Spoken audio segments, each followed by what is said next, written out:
Terima kasih Bu. Selamat pagi, sahabat-sahabat rohani yang terkasih.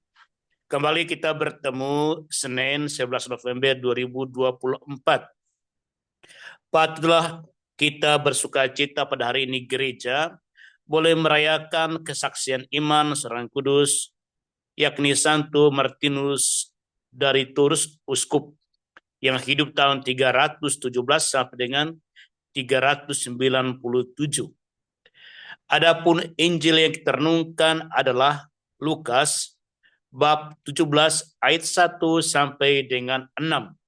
Marilah kita mendengarkan bersama-sama firman Tuhan, firman cinta kasih Allah bagi kita umatnya.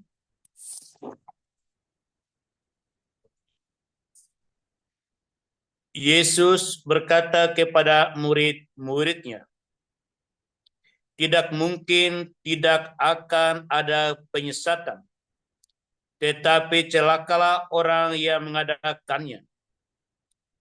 Adalah lebih baik baginya jika sebuah batu kilangan diikatkan pada lehernya, lalu ia dilemparkan ke dalam laut, daripada menyesatkan salah seorang dari orang-orang yang lemah ini. Jagalah dirimu. Jikalau saudaramu berbuat dosa, tegurlah dia, dan jikalau ia menyesal, ampunilah dia. Bahkan jikalau ia berbuat dosa terhadap engkau 7 kali sehari, dan 7 kali ia kembali kepadamu dan berkata, aku menyesal, engkau harus mengampuni dia. Lalu kata murid-murid itu kepada Tuhan, tambahkanlah iman kami. Jawab Tuhan, kalau sekiranya kamu mempunyai iman sebesar biji sawi saja, kamu dapat berkata kepada pohon ara ini, terbantunlah engkau dan tertanamlah di dalam laut, dan ia akan taat kepadamu. Demikianlah sabda Tuhan, terpujilah Kristus.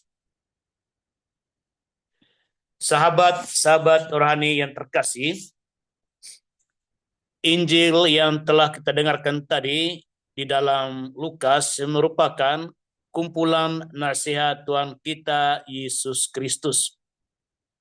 Ada 3 kumpulan dari Injil ini. Yang pertama tentang penyesatan, yang kedua adalah hidup di dalam kasih, dan yang ketiga adalah iman. Ketiga nasihat ini sekilas hampir tidak ada hubungan satu sama lain. Boleh dikatakan temanya terpisah. Oleh karena itu dalam renungan ini agak terpisah kita merenungkan ketiga nasihat tersebut. Sahabat-sahabat rohani yang terkasih, yang pertama adalah soal penyesatan. Pada awal bulan Juni tahun ini, kami para imam bersama dengan Bapak Uskup mengadakan kegiatan pertemuan di Bukit Lawang. Dan pada hari terakhir dari pertemuan tersebut adalah hari rekreasi, di mana ada yang berenang silakan, melihat orang hutan silakan, ada yang main kartu silakan, diberi kebebasan. Oleh karena itu saya masuk ke dalam kelompok, yakni melihat orang hutan. Kepada kami diberikan kepercayaan menyerahkan diri kepada seorang gaib yang akan menuntun ke hutan tersebut. Nah, di sini posisi kami amat sangat lemah. Kami punya kerinduan melihat orang hutan, tapi kami tidak mengetahui peta geografis jalan menuju ke hutan tersebut. Dan dia mulai menjelaskan syarat-syarat untuk sampai ke tempat tujuan di mana kita diharapkan dapat melihat orang hutan. Dan benar, kami berjalan dan dia menuntun. Dari sana ada banyak jalan, di mana semua jalan dapat mengarahkan kita ke tempat yang berbeda, dan barang siapa yang tidak mengetahui jalan menuju orang utan dan jalan pulang pasti akan tersesat. Di dalam kehidupan ini ada banyak jalan menuju kepada kebenaran, menuju kepada cinta, menuju kepada iman. Ya, kita membutuhkan orang-orang yang menuntun kita ke tempat tersebut. Pada hari ini Tuhan kita Yesus Kristus menyampaikan bahwa akan selalu ada penyesalan. Tuhan kita Yesus Kristus telah memberikan suatu nubuat yang amat sangat jelas bahwa di masa depan dalam kehidupan gereja akan senantiasa ada penyesatan yang terjadi. Dan ini benar adanya.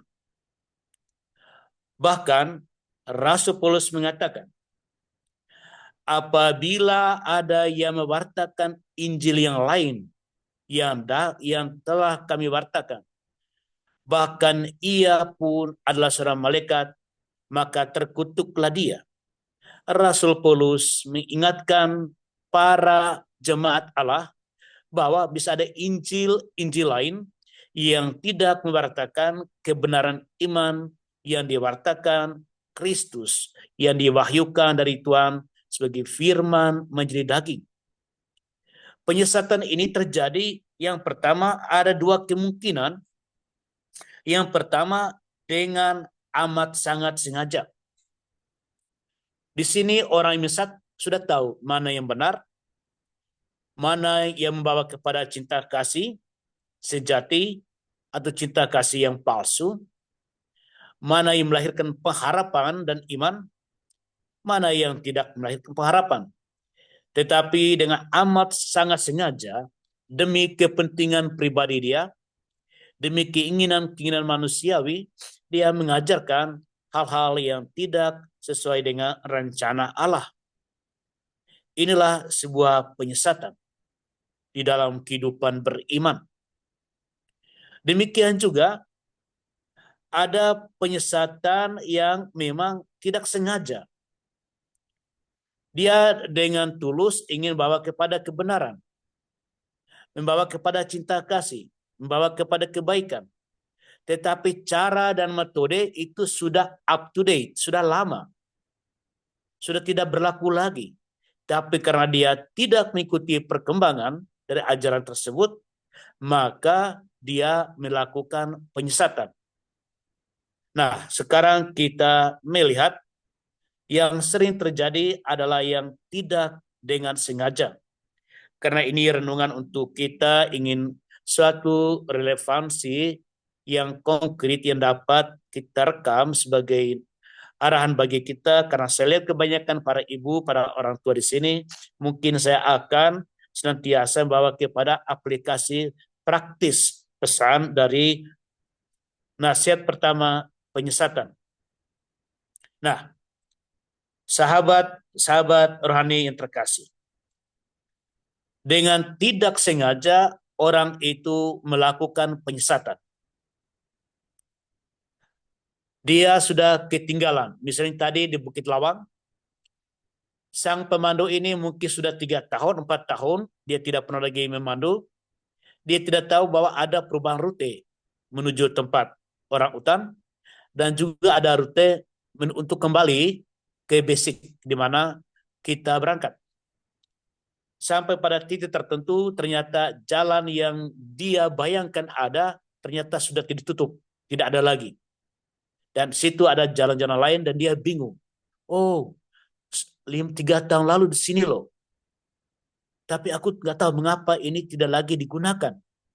Tapi cobalah, mari kita ikuti jalan yang saya tunjukkan. Ini saya tahu, siapa tahu kita bisa mencapai. Rupanya sekian meter, setengah kilometer, ada jurang di situ, longsor, sehingga sudah dialihkan ke tempat lain. Dia bingung.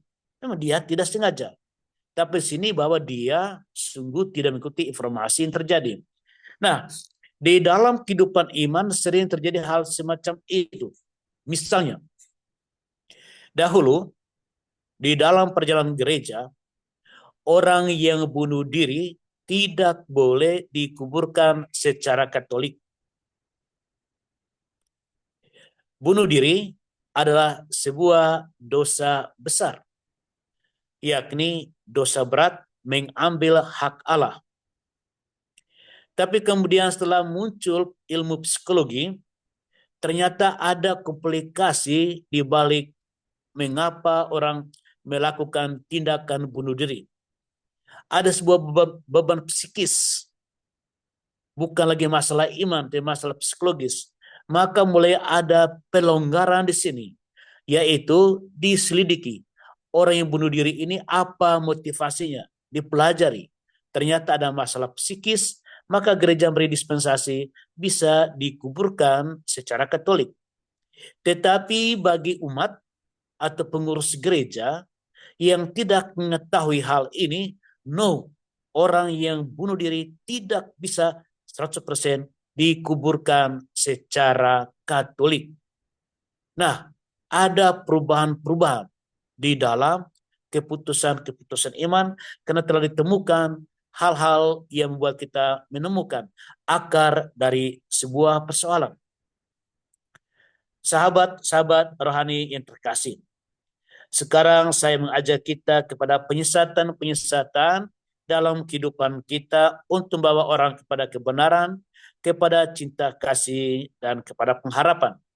Saya fokus kepada penyesatan yang sering terjadi dilakukan oleh orang tua sebagai parenting di dalam mendidik anak-anak.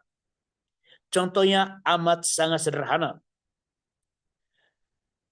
Jadi terkadang orang tua atau orang yang lebih tua terhadap anak yang lemah sudah mulai melakukan penyesatan, yaitu penyesatan dengan mengajari bagaimana itu berbohong. Dan anak secara tidak sadar, dia merekam apa yang dikatakan oleh orang tua itu sah-sah saja, dan dia menyadari rupanya kebohongan juga merupakan sebuah yang sah-sah saja dalam kehidupan ini. Dan itu dianggap sebagai kebenaran. Ini penyesatan. Contoh, ketika ibu membawa anak ke rumah sakit untuk disuntik, anak pasti takut. Dan dia menjerit, dia akan takut. Tapi orang tua katakan, nggak apa-apa, nggak sakit. Nggak sakit. Tapi anak melihat barang tajam sudah membayangkan sakit. Nah, begitu dia disuntik menjerit, ternyata sakit. Orang tua bermaksud baik. Dia tidak sengaja untuk menyesatkan anaknya. Tetapi di sini terjadi orang tua membohongi dia. Ternyata sakit. Mengapa dikatakan tidak sakit? Kalau kita ingin mencintai kebenaran, katakan pada anak, nah, memang sakit. Mama dulu mengalami sakit, tapi sembuh loh. Kalau kamu nggak disuntik, kamu nggak bla bla bla bla bla. Contoh yang berikut, yaitu sering terjadi anak-anak bermain di ruang tamu, di kamar makan, karena cerobohnya dia menabrak meja. Dia jatuh menangis histeris sambil memegang jidat yang sakit karena menabrak meja. Seorang ibu yang baik, kakak yang baik, ayah yang baik, ingin segera menghentikan tangisan anak tersebut. Maka terkadang apa yang dibuat, yang dipersalahkan adalah meja. Meja ini nggak benar. Sudah diam-diam, meja ini jahatnya meja ini, kau nabrak anakku, bla bla bla. Jadi di sini anak mulai menyadari ternyata dia tidak pernah bersalah. Yang salah adalah meja. Akibat yang terjadi dalam perkembangan terframe di dalam dirinya, dia tidak merasa bersalah ketika melakukan hal-hal yang merugikan orang lain dan dirinya. Tapi orang lain selalu menjadi kambing hitam. Karena terkadang dia sudah diajari untuk tidak merasa bersalah. Tapi kalau orang tua yang menyadari membawa anak kepada kebenaran, Dia kata, nak, tengok kan, kalau engkau tidak hati-hati dalam melakukan segala sesuatu, engkau menabrak, engkau sakit dan jatuh. Di dalam hidup ini, Anda akan mengalami hal seperti itu. Kalau Anda tidak hati-hati dalam pergaulan, Anda tidak hati-hati dalam berjalan, Anda jangan persalahkan orang lain kalau kamu celaka. Karena sumber adalah ketidakhati-hatian kamu. Jadi anak mulai disadarkan bahwa kehati-hatian adalah jalan untuk kebaikan. Jadi inilah orang tua kalau melakukan demikian, dia tidak menyesatkan anak yang lemah tersebut. Maka saya sengaja bahwa relevansi meskipun Tuhan Yesus mungkin tidak sampai ke situ, tapi saya ingin mengajak kita untuk masuk ke hal ini. Yang berikut adalah tentang saling mengasihi. Waspadalah, berjaga-jagalah. Di sini Tuhan kita Yesus Kristus menyampaikan kepada murid-muridnya untuk senantiasa berhati-hati. Yaitu, jagalah dirimu. Ambillah jarak dengan orang yang melakukan kejahatan, ketidakbaikan. Tidak ada kompromi di sini. Jagalah perasaanmu, pikiranmu dengan orang yang melakukan ketidakbaikan, dosa. Dan ketika Anda punya kemampuan menjaga jarak dari perasaan dan pikiran, Anda mulai memiliki daya kenabian, yaitu menegur dia, menegur saudaramu yang berbuat dosa. Dan sekaligus apabila ia melakukan penyesalan, kita mengampuni dia. Di sini sahabat-sahabat rohani terkasih, kita dapat kaitkan dengan tentang kasih dalam 1 Korintus bab 13 sangat panjang. Kasih itu murah hati, sabar, lemah lembut. Jadi di 1 Korintus bab 13 ayat 4 sampai dengan 7, disitulah apa dikatakan oleh Rasul Paulus, yaitu menghayati cinta kasih. Dan yang ketiga adalah iman. Para murid menginginkan untuk melakukan mujizat-mujizat. Maka mereka minta supaya ditambahkan iman kepada mereka. Tetapi Tuhan kita Yesus Kristus menyadarkan mereka bahwa imanmu yang sedikit itu punya daya kekuatan untuk mempengaruhi lingkungan di sekitarmu, sehingga tidak perlu ditambahkan iman. Di sini hendak disampaikan kepada kita, kita tidak perlu cemas dan takut apabila iman kita itu kecil, sedikit, tapi apabila iman itu bekerja, maka sangat besar dampaknya di dalam kehidupan ini. Sahabat-sahabat rohani yang terkasih, Santo Martinus dari Tours adalah seorang prajurit di mana dalam perjalanan dia lahir di Hongaria, kemudian mendapat pendidikan di Italia dan menjadi seorang pegawai kemiliteran Romawi. Di dalam perjalanan dia berjumpa dengan seorang yang kedinginan, seorang pengemis di musim dingin. Orang itu meminta kepada dia untuk memberikan kehangatan, maka dia memotong setengah dari mantul prajuritnya, mantul pangeran, mantul kebanggaan, dan diberikan pada pengemis tersebut. Dan pada malam hari ia bermimpi, pengemis itu ternyata Tuhan kita Yesus Kristus. Dia kemudian jadi katekumen 7 tahun, yang kemudian setelah dia meninggalkan kemiliteran, dia menjadi seorang rahib, yang kemudian jadi seorang imam, akhirnya uskup di Prancis. Martinus de Tours sungguh bukan seorang penyesat. Dia membawa orang kepada Kristus. Dia telah dibawa kepada Kristus dan dia tidak memanfaatkan Kristus bagi kepentingan dirinya sendiri. Tapi setelah dia bertemu dengan Kristus, dia mengalami pertobatan untuk hidup dalam Kristus, dan kemudian dia menjadi seorang pembaharu di dalam kehidupan gereja dengan mengirimkan imam-imam dan rahib-rahib dari kongregasi dia mewartakan Kristus. Sahabat-sahabat rohani yang terkasih, Dengan ini kita sedang mengawaskan terhadap pengkhotbah, penginjil, atau pengurus-pengurus gereja, atau kita sendiri yang berbicara tentang Kristus, tetapi bukan bawa orang kepada Kristus, tetapi kepada diri kita sendiri untuk mencari status kita, kehormatan kita, dan inilah sebuah penyesatan. Baik keuntungan materi dengan menggunakan ayat-ayat Alkitab, atau keuntungan psikologis, keuntungan sosial, sehingga kita menuntut dari mereka untuk memperhatikan kita, menyelamatkan kita, tapi bukan membawa mereka kepada Kristus. Sudah banyak kelompok-kelompok yang terjebak dalam hal ini. Ketika kita tak berdaya, ketika kita hopeless, kita sering dimanfaatkan oleh penyesat tersebut. Atau dengan kata lain, kita memanfaatkan kelemahan-kelemahan orang lain untuk kepentingan diri sendiri, sehingga mereka tidak hidup di dalam kasih, semakin membenci sahabat-sahabatnya, saudara-saudaranya, dan mereka justru bukan semakin beriman pada Kristus, tapi percaya kepada kita.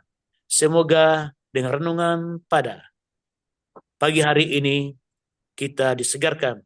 Ya, hampir setengah jam. Saya harap ini menyegarkan kita, menguatkan kita, meneguhkan kita, karena Tuhan mencintai kita. Selamat memasuki pekan ini, sahabat-sahabat rohaniku yang dicintai oleh Tuhan, yang dicintai oleh sahabat-sahabat yang baik, yang dicintai oleh banyak orang. Terima kasih.